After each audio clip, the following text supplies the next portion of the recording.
कई समस्याएं जिनका इंसान सामना कर रहे हैं वो सिर्फ इसलिए हैं कि हमने वो जागरूकता खो दी है कि कई शक्तियों के साथ तालमेल में कैसे रहा जाए। अगर आप जीवन के तालमेल में आ जाएं, तो आप भी सुबह 3 बजे के आसपास नींद से जाग जाएंगे। उस समय अगर आप बैठकर वो अभ्यास करें जिनकी आपको दीक्षा दी गई है, तो उससे सबसे ज्यादा फायदा होगा।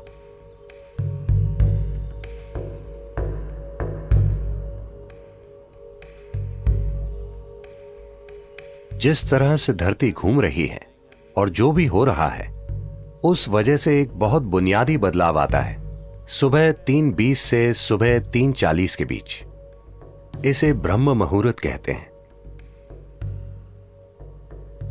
ऐसा बस 33 डिग्री लैटिट्यूड तक ही होता है। आपका सिस्टम, मनुष्य का सिस्टम एक विशेष तरीके से व्यवहार करता है। यह एक संभावना है।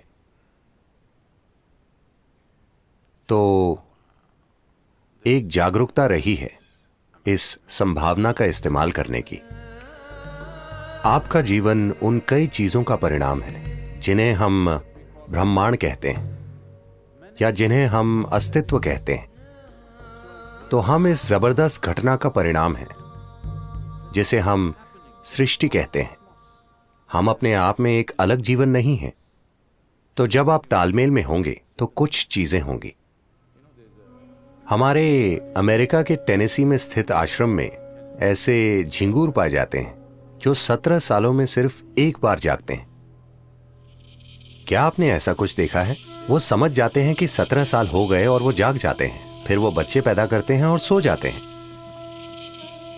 वो समझ जाते हैं कि 17 साल हो गए, वो भी बिना किसी अलार्म बेल के। तो ये कैसे होता है? मैं कह रहा हूं कि वो प्रकृति के साथ तालमेल में है। हमने प्रकृति के साथ तालमेल खो दिया है और हमें लगता है कि यही हमारी प्रकृति है। नहीं, कई सारी बीमारियां और समस्याएं जिनका मनुष्य अनुभव कर रहे हैं वो बस इसलिए हैं क्योंकि हमने वो जागरूकता खो दी है कि उन कई सारी शक्तियों के साथ तालमेल में कैसे रहा जाए जो हमें वो बनाती हैं जो हम हैं। तो योग वो तालमेल लाने के लिए है ताकि आप जीवन के साथ लय में हो। अगर आप जीवन के साथ लय में होंगे तो आप भी सुबह 3 बजे के थोड़ा बाद जागेंगे। अगर आप जागरूक हैं तो अचानक आपके अंदर जीवंतता की एक किरण जागेगी, और अगर आप गहरी नींद में भी हों तो भी जाग जाएंगे। आपके साथ यह होना चाहिए। इसका मतलब है आप उसके साथ तालमेल में हैं, आप जीवन के तालमेल में हैं। तो मुझे क्या करना चाहिए? क्या मुझे ध्यान करना चाहिए या क्रिया? इससे फर्क नहीं पड़ता कि आप क्या करते हैं। आपको वो प्रक्रिया करनी चाहिए जिसकी आपको दीक्षा दी गई है,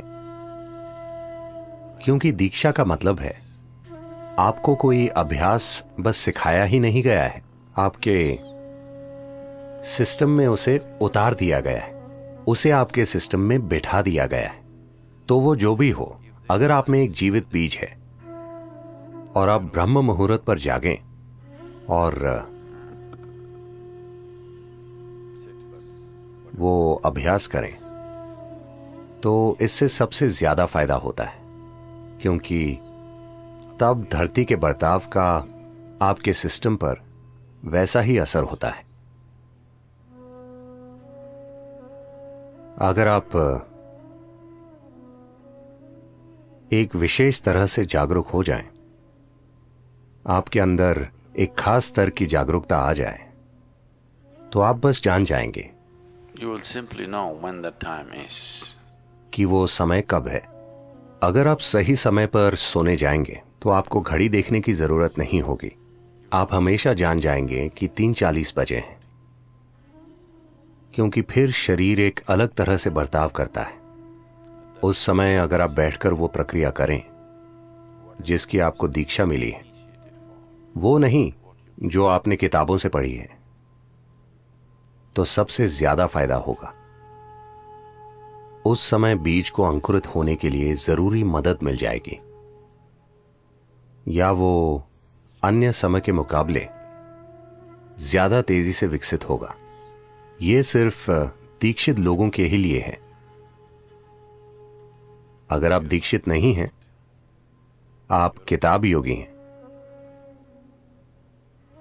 तो 3:40, 6:40, 7:40 इससे कोई ज्यादा फर्क नहीं पड़ता।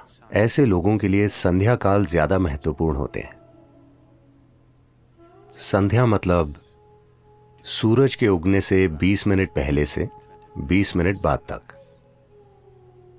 या सूरज डूबने से 20 मिनट पहले से 20 मिनट बाद तक।